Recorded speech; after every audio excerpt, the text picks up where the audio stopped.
Welcome to the third and final part of Chapter 8. In this part, we're going to discuss control and coordination systems.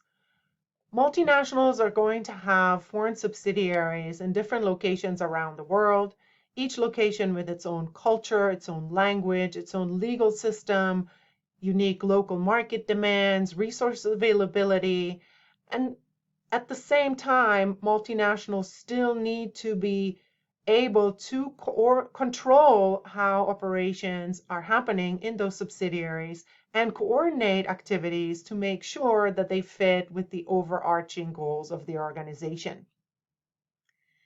Control systems help link the organization vertically, up and down the organizational chain of command. This happens through formal mechanisms like performance management, when multinationals measure and monitor the performance of the subunits and provide feedback on effectiveness to subunit managers. Of course, multinationals can also use rewards, such as promotion and pay, to shape the behaviors and the performance of the subunits or the foreign subsidiaries. The coordination systems link organizations horizontally.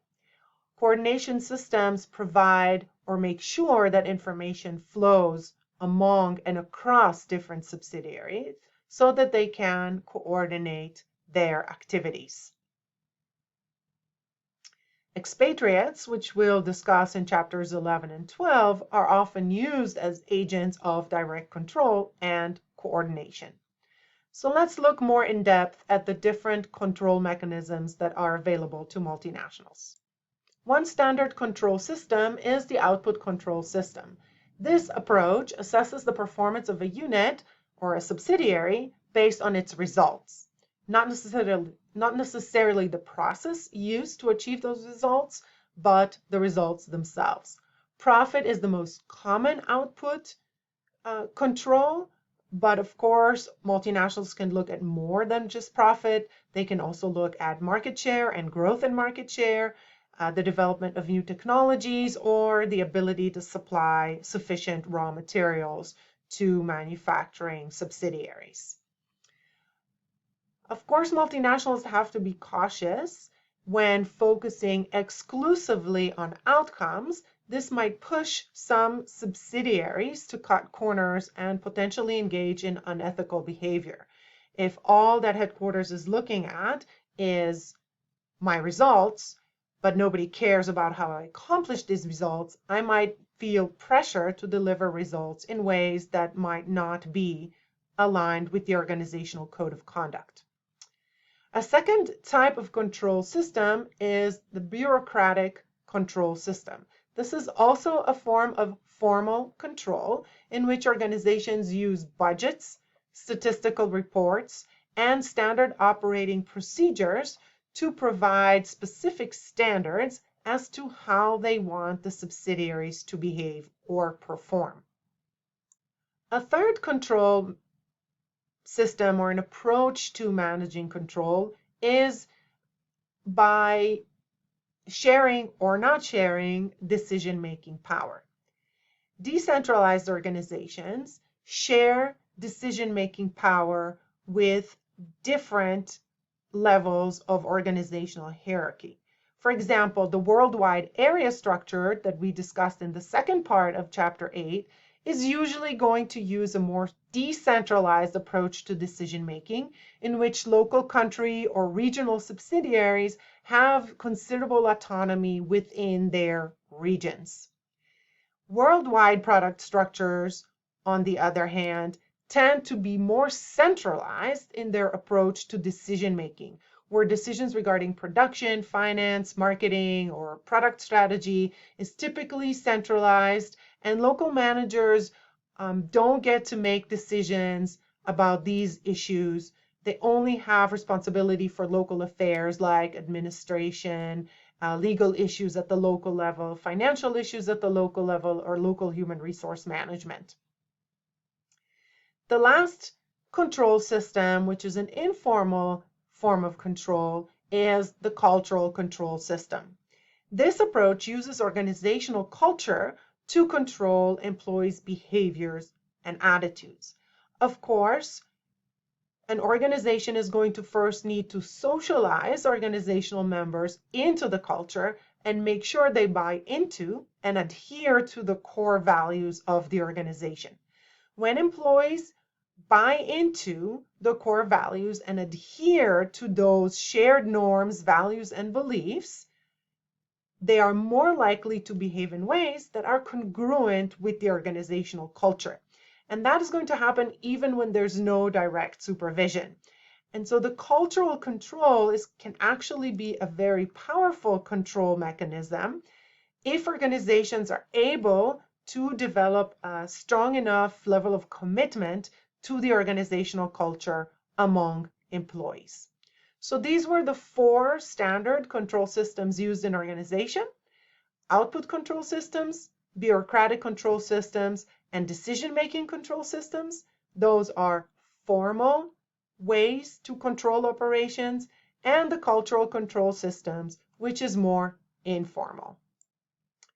While control is more vertical in nature, coordination is more horizontal in nature.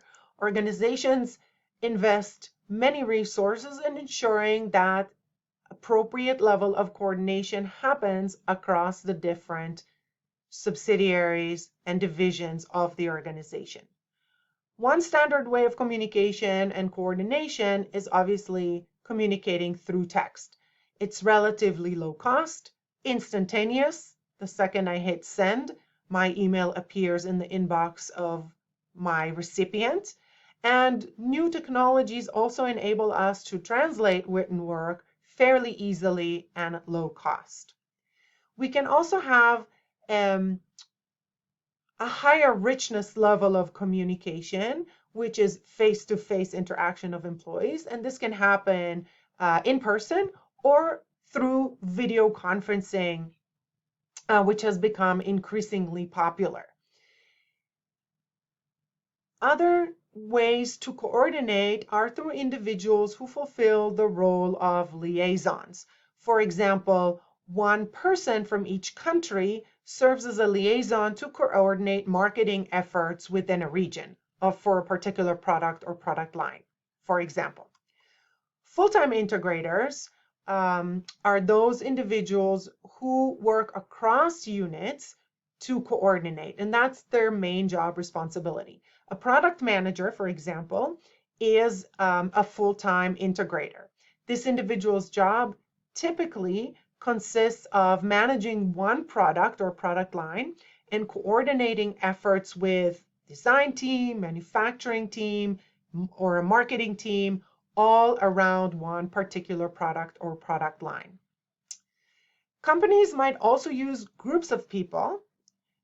So liaisons and full-time integrators are usually working individually, whereas task forces and teams are more than one person. A task force is typically a type of team, but a type of team that comes together to solve a particular organizational problem and is a temporary team. For example, Unilever used a task force to take advantage of a new opportunity in China. It put together a group of Chinese-speaking individuals from its worldwide operations. So these were all employees of Unilever from different parts of the world who came together to build a strategy for the market entry into China. Once the task was completed, this group came apart and everybody returned to their country of origin. Teams are like task forces, but they perform for extended periods of time. Companies might use new product development teams. These can include scientists from research and development, managers from production, individuals from marketing. The benefit of teams is that because teams bring together people from different functional areas who have complementary skills, they're able to solve complex problems that might be very hard for an individual to tackle. Some teams might work face-to-face, but virtual teams are becoming increasingly popular in multinational and even domestic organizations. Virtual teams are teams comprised of people who are physically located in different parts of the world and work together using information technology like Zoom or any of the other platforms that can be used for face-to-face video conferencing or emailing or other platforms that enable us to communicate in real time or not. Virtual teams have significant advantages. They allow us to collaborate with anyone based on the unique expertise of the person, and we are not limited by their geographic location. It also eliminates the time spent on traveling from place to place in order to meet face to face and the cost associated with travel. And another benefit of virtual teams that we don't often think about is that they really eliminate the disruption to employees' personal lives that results from travel. Of course, virtual teams can be challenging, just like working in any team can be challenging in terms of building cohesiveness and trust. This can take time, and it's very hard to build cohesiveness and trust when we never meet face to face. This is why best practices very often recommend allowing virtual teams to meet face to face at least periodically. Virtual teams that are comprised of people from different countries also have to work across different languages and different cultural backgrounds, which can make collaboration, building cohesiveness and trust even more challenging. To wrap up our discussion of Chapter 8, coordination is extremely important for knowledge management. Best practices are frequently transferred from one part of the world to another. Organizations invest a lot of thought and resources into knowledge management. Knowledge management are the systems and mechanisms that we use to make sure that the right knowledge is available to the right individual at the appropriate time. This is going to depend on whether or not we've selected the appropriate organizational structure for our multinational and whether or not we have efficient coordination and control mechanisms in place. Multinationals that are able to manage knowledge well, meaning making sure that the right knowledge is where it needs to be at the right time, are going to be more competitive, going to be better able to respond to external changes in terms of their flexibility, and going to be more successful.